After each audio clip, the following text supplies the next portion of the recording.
Cousin trip resort plus unlimited fun নিয়ে থাকছে আমাদের আজকের পুরো ব্লগটা। So hello everyone, this is Aditi Nandi and welcome to Aditi Nandi's blog. ব্যস্ত শহরের কোলাহল থেকে একটু দূরে মুন্সিগঞ্জের মনোরম পরিবেশে অবস্থিত ঢালিস আম্বার নিবাস রিসর্ট। এই রিসর্টটি প্রাকৃতিক সৌন্দর্য আর আধুনিক সুযোগ সুবিধার এক বিশাল সমন্বয়।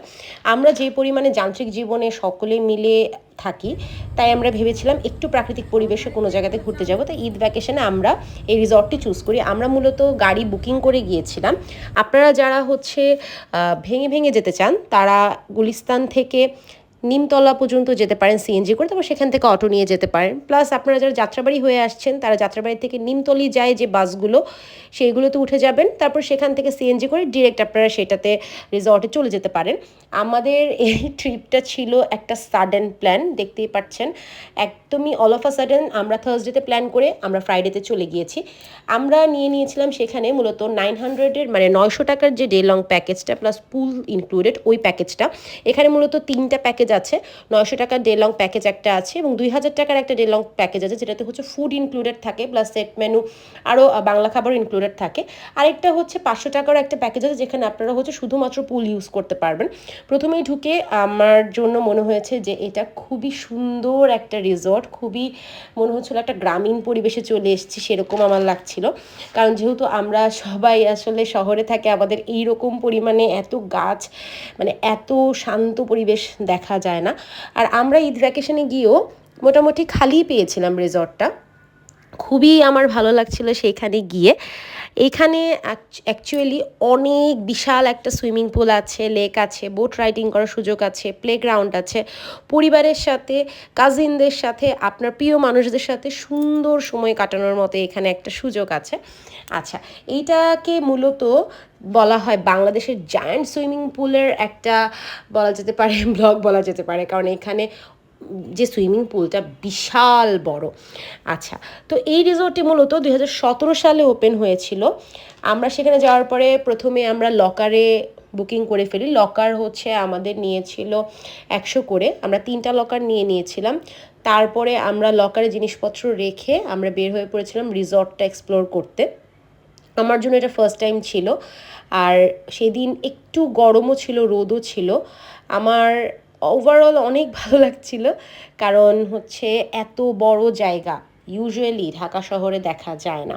আর এইটা আমাদের পুল থেকে বের হয়ে তারপরে যে পুরো জায়গাটা, সেটাই আমি এখানে কাভার করেছি।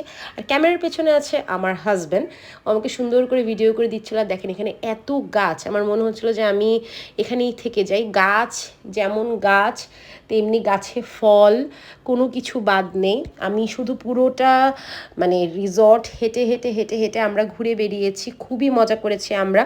আপনাদের সকলের জন্য এই রিসর্টটা খুবই একটা বেস্ট একটা প্ল্যানিং হতে পারে ঘুরতে যাওয়ার জন্য। এখানে দেখা যাচ্ছে কী পরিমাণ রোদ।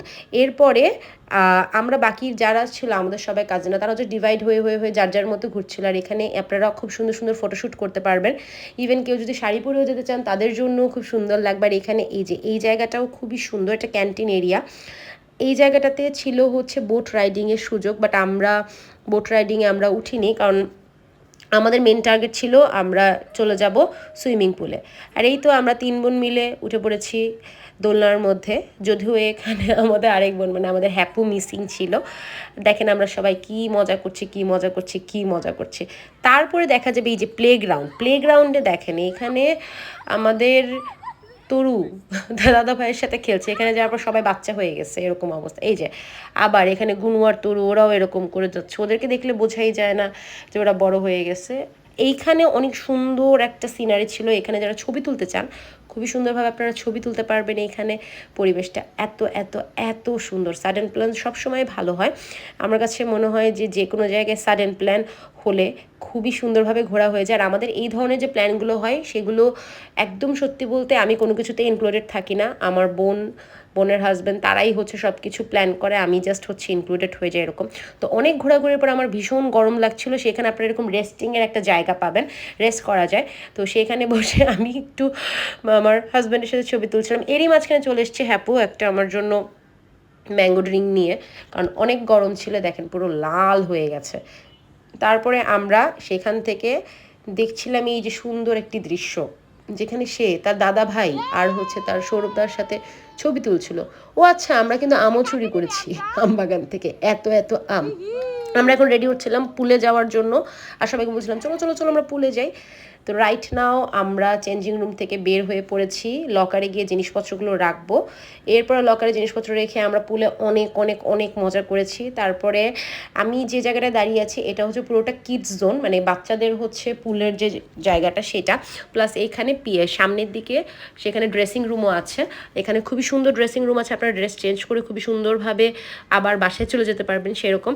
এবং জাস্ট সি ওয়েদারটা এত সুন্দর ছিল আর এত মানে সুন্দর বাতাস দিচ্ছিল।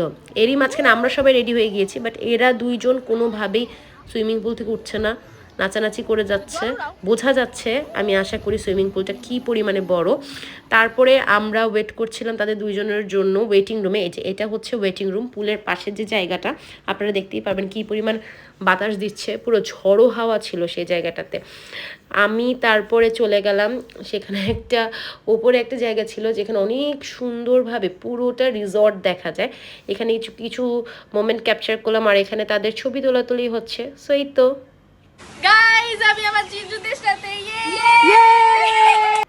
যাই হোক, আমার আজকের ব্লগটি আজকে এখানেই শেষ। দেখা হবে পরের ব্লগে। Till then tata, bye by.